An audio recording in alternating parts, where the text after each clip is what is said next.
Good evening, Your Worship and Councillors. My item is regarding number 74 Hindmarsh Road, Macracken.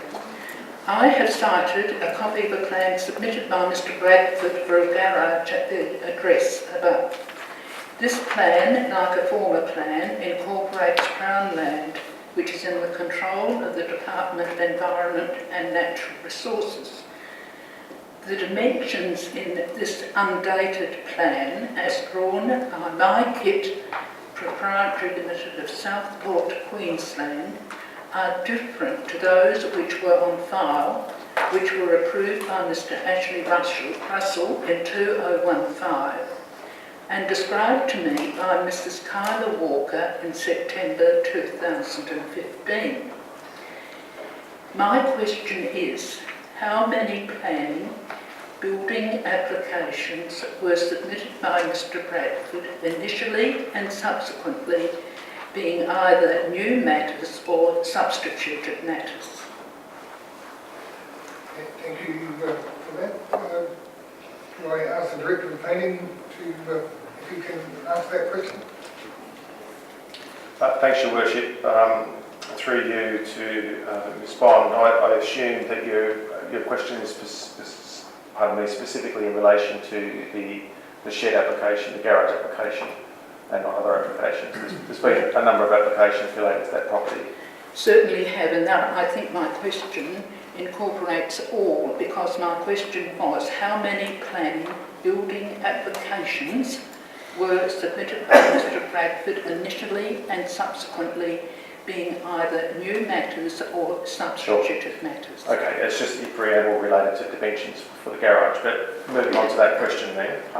There's been 3 applications, development applications, which include both, for some of those applications, a planning aspect and a building aspect. So combined, they become a single development application through an approval process. The first one was in relation to a land division application. The second one was in relation to a retaining wall. And the third one was in relation to a shed. All 3 of those matters haven't been the subject of any, when you say substituted matters, I think you perhaps mean superseded applications or amendments to those applications. There's been no amendments to the approvals. So they're the 3 approvals that have been provided for that particular property in recent times anyway. My understanding... Sorry, yes, Councillor. Sorry. I would like to add to that that Mr Pathouse could consider that there has been an application for a staircase subsequent to those 3 that you had mentioned. I don't know whether there's been an application for a wall dividing his property and the next door neighbours, and also from the viewing it appears there's a balcony from the first floor of the building. So whether that needed a building and planning application, I don't know, but certainly there have been matters going ahead. There's been a lot of soil brought in and dispensed around the area, a lot of cement work. So I'm just wondering where we stand. You're saying there's only 3 applications, so how can other matters proceed? It's a big worry out there, Your Worship. Thank you. I think he's answered those questions as best he can. Your second question, please? I would like Mr Pathouse to investigate further, because he's mentioned only 3 applications and we, I believe, have information about more, and surely they should be on file. So I would ask that Mr Pathouse does look into this matter. Sorry, through you, Your Worship, I would just ask Ms Bond then to provide the information that she has with in relation to other applications. I've already said about the staircase, balcony and a wall between 2 properties.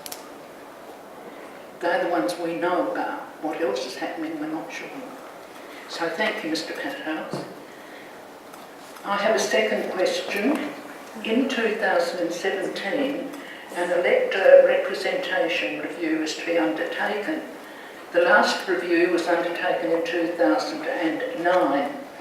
My question is, what were the costs of the 2009 review in its various components, including the update of the registers, cost of an independent review person, postage of election material, return of voting papers, and is the process in 2017 to be as in 2009, being an information session to precede the acceptance of submissions, report to and from the Council, a further opportunity to representors to make additional submissions and further Council consideration and a final report. My question. Thank you. And thank you, Barbara. In accordance, sorry, yes? Yes, thank you, Your Worship. As Ms Bond would be aware, the process for the review is documented quite specifically within the Local Government Act, so we would follow that process. And I believe that there are two public consultation processes involved in that. I think you were on council in 2009 when we undertook the last electoral review. No, I was not. You was not? Well, certainly the previous one you probably were on council. In the past we've had... No, the previous one, it was 1988. I was not on council then, and I was not on council in 2009. I made a submission in 2009 as to the Victor Harbour Progress Association and about several other people. There was one in the early 2000s, as well as the one in 2009. There is a cyclical process of these reviews, and we have been nominated to undertake our review, as you said, in 2017. The last one in 2009 was undertaken externally. We went through a competitive procurement process. The person that undertakes the review for council has to be appropriately qualified and experienced in these sorts of reviews.